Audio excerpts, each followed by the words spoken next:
Olá pessoas, tudo bom com vocês? Primeiro de tudo eu queria pedir muitas desculpas pra vocês porque eu eu tava muito ocupado essa semana, vocês não fazem ideia, mas enfim, voltei. E a segunda aula que a gente vai ter vai ser sobre a semana 3 e 4, certo? Desculpa gente, eu pretendo me regularizar e fazer isso mais direitinho nas próximas, ok?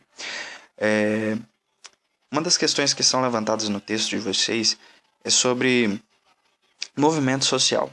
O que é um movimento social? Eu quero continuar na linha do que a gente já estava trabalhando antes e pensar. E eu não vou trazer mais tantas respostas, eu quero trazer mais questionamentos e entendimentos sobre o processo, entende? Eu não quero dar respostas de graça, eu quero que vocês entendam como que as coisas são, ok? Ok. Então tá. O que é um movimento social? Lá explica que você tem movimentos de agitação popular, você tem ONGs, certo? Você tem sindicatos, você tem diversas esferas da sociedade, e é isso que é importante, que são pessoas que estão movimentando alguma coisa, estão buscando alguma coisa. Na história recente do Brasil, a gente tem eventos bastante interessantes para pensar o quanto esses desejos sociais mudam, certo? Em 2013, a gente teve as chamadas Jornadas de Junho, que foi um movimento, né, que pedia pela redução das tarifas de ônibus, certo? Essa foi um dos grandes motores das discussões aqui no Brasil sobre direito à cidade, sobre diversas questões sociais, certo? As passagens elas são muito caras. Como que você faz para garantir que a vida do trabalhador que sai da periferia não seja afetada com o preço tão alto das passagens? Então aí vem a reivindicação que as pessoas pedem redução das tarifas, ou então até mesmo a eliminação total das tarifas, não pagar nada porque é um bem social, certo? Mais adiante, assim, isso não está circunscrito, né? Não está só em 2013, a gente tem um avanço dessas discussões que elas vão desembocar em outra parte da população que vai reivindicar outras coisas. Você vai ter o Eli em 2014, a Copa do Mundo. Vai ter diversas pessoas, também da periferia, com cartazes escrito Copa para quem, levantando essas questões. A Copa ela é para quem? A gente vai poder também usufruir dessa Copa ou ela é só para uma classe média da população, certo?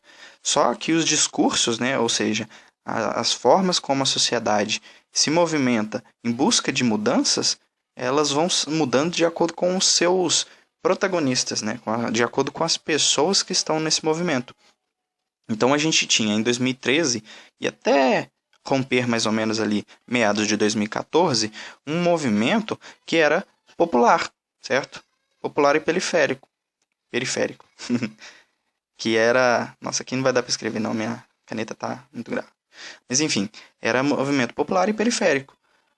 O que acontece? A partir de 2014, você começa a ter os romperes, né, das, da Lava Jato, você tem todo esse processo de político, né, que está acontecendo aqui no Brasil, e eu não vou ser partidário, eu não vou falar se é bom ou se é ruim, eu vou apenas explicar o que aconteceu de fato, certo? Então, em 2014, você começa a ter esses movimentos que eles deixam de ser de uma parte popular, né, da população e começam a ter um discurso, né, começam a estar alinhados com o quê?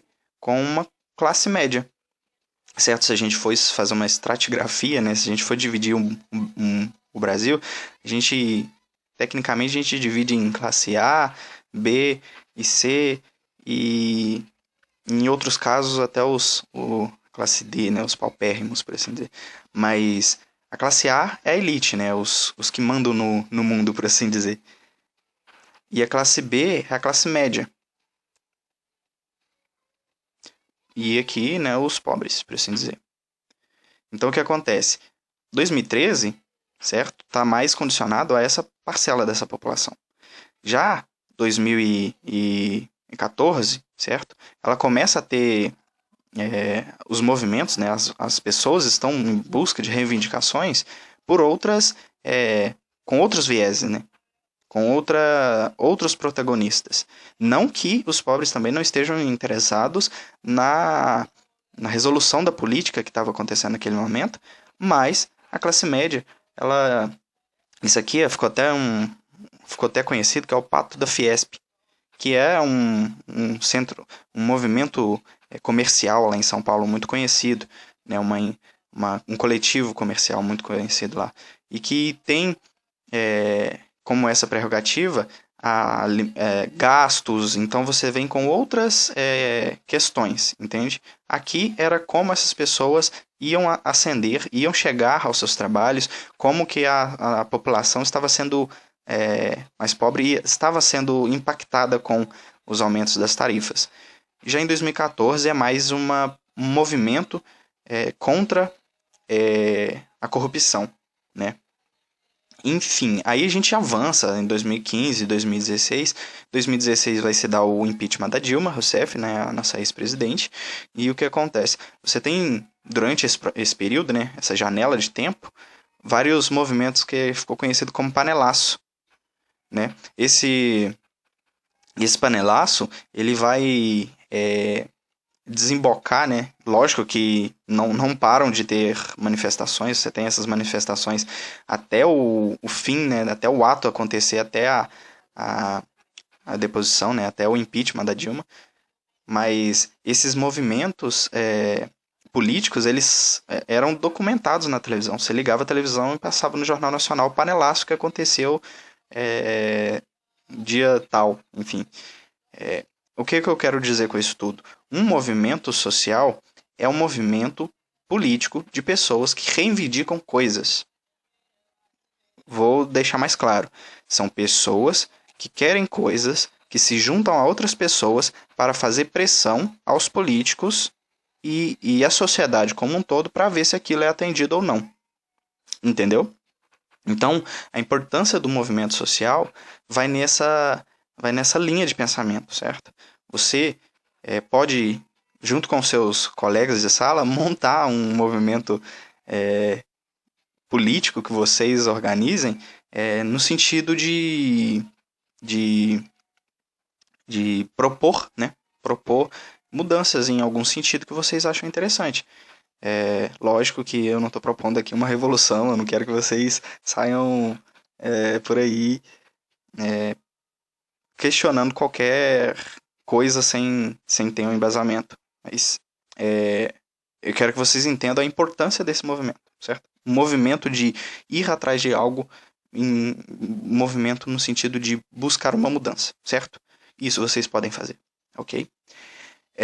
Avançando um pouco mais, né, na semana 4 já, não, ainda na semana 3, a gente tem que a gente vai começar a chamar, né, de comunidades indígenas.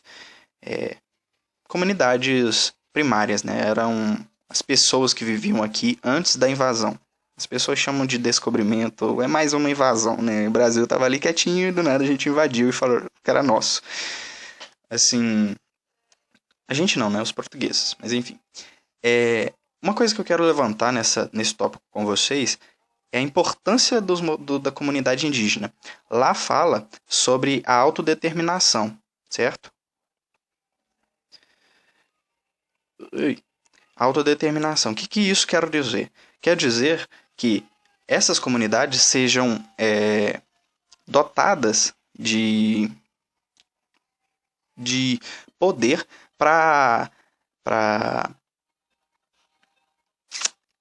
como que eu posso explicar isso de uma forma um pouco mais... Uma comunidade indígena, a maior parte delas, elas têm... elas vivem, né, da caça, da coleta e de raízes, né? O aipim, a mandioca e tal. Então, o que acontece? É a mesma coisa, basicamente.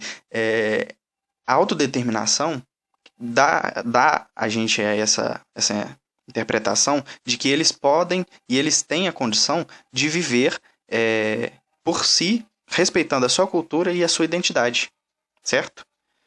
o que acontece? A gente teve um processo lá por volta de 1970, né?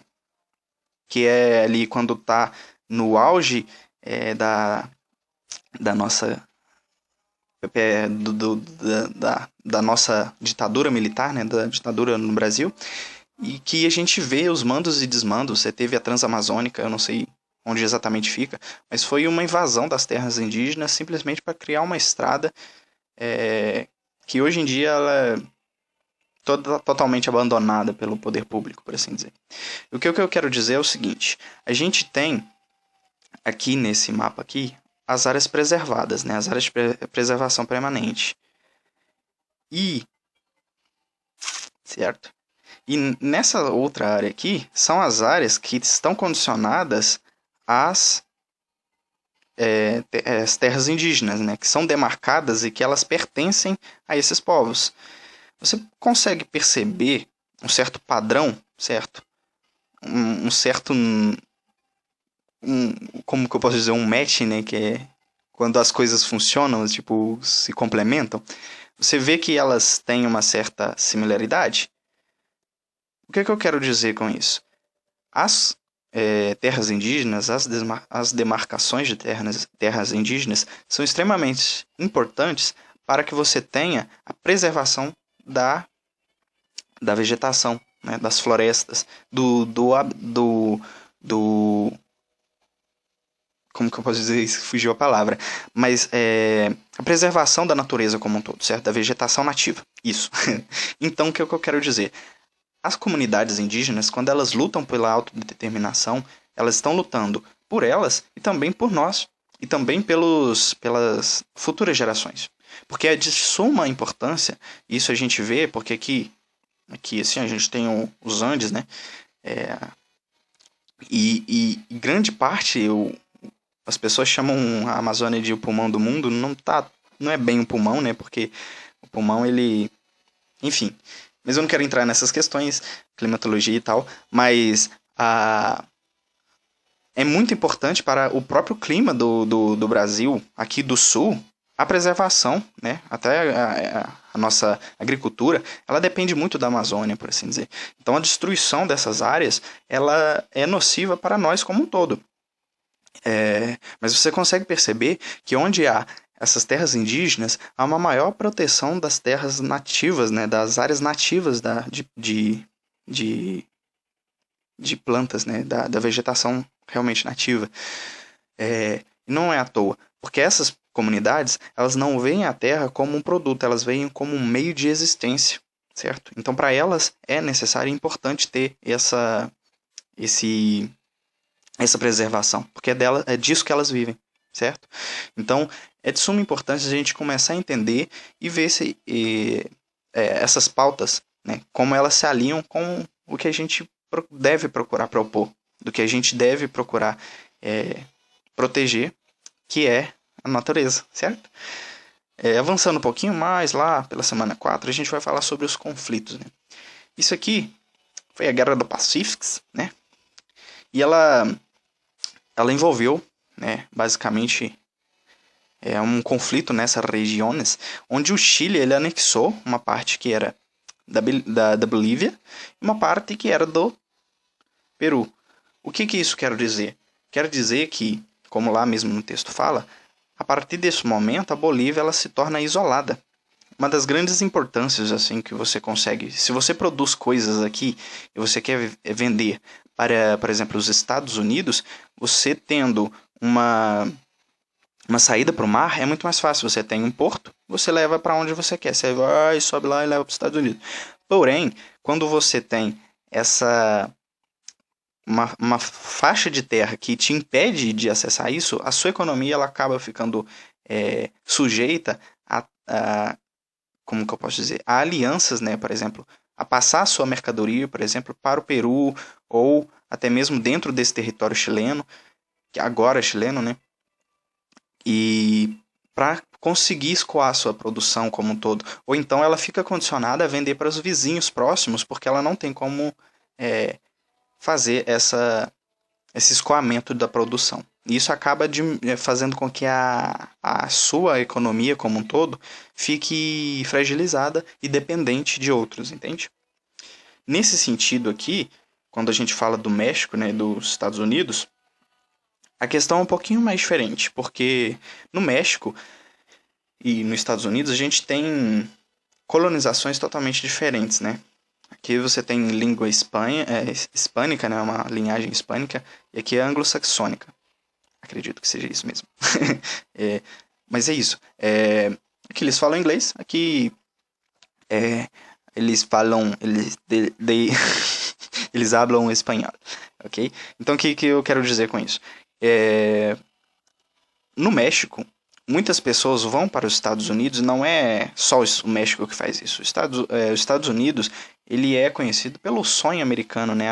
Sonho de estilo de vida americano. Que muitas pessoas, brasileiros, enfim, várias pessoas de várias partes do mundo vão para os Estados Unidos em busca de uma vida melhor. Porque lá é o país das oportunidades, né? Entre aspas. Então o que acontece? Os Estados Unidos está intrinsecamente interessado em dividir, e não estou sendo... Eu estou falando assim, literalmente, ele cria um muro, né? Ele divide os dois países por um muro. Isso é política, né, que ficou muito em voga hoje em dia com o Trump. Então eles dividem um país com um muro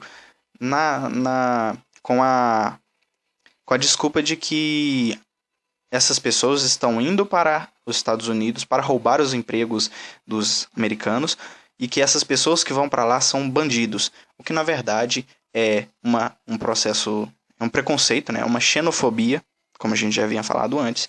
E não é verdade. As pessoas que vão para os Estados Unidos, na sua maior parte, estão em busca de melhores oportunidades de vida.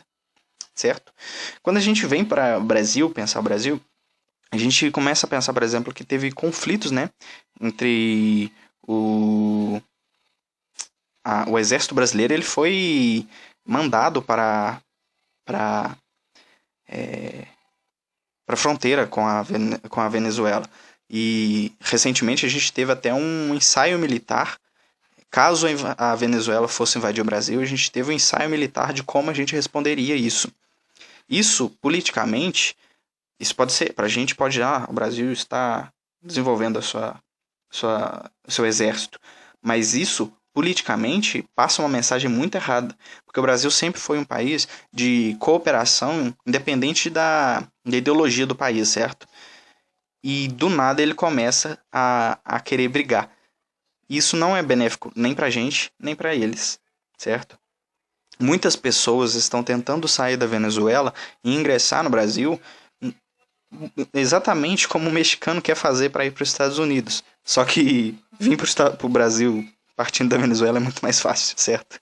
Então, a questão é essa. As pessoas estão fugindo de seus países. Da Venezuela, aliás, né, elas estão fugindo da Venezuela em busca de oportunidades e uma vida melhor, porque houve uma desvalorização. Você precisa, de um montante muito grande de moedas, de papel, para comprar, de cédulas, né, para comprar, por exemplo, o papel higiênico, certo? O que acontece é que o dinheiro, o venezuelano, ele teve uma desvalorização tão grande que compensa mais se higienizar, por assim dizer, com dinheiro do que comprar um papel higiênico. Assim, eu estou fazendo uma ilustração, sabe? Só para vocês terem uma ideia do quão difícil é essa situação que eles estão passando. E é comum, é entendível, né? A gente consegue entender o porquê deles tentarem, deles quererem vir para cá, parar aqui no nosso lindo Brasil. Ok, gente? Qualquer dúvida do que eu passei aqui, qualquer questão que vocês queiram levantar, fiquem... Eu faço questão que vocês mandem mensagem, que vocês interajam, e eu volto na próxima. Muito obrigado, e é isso. Abração.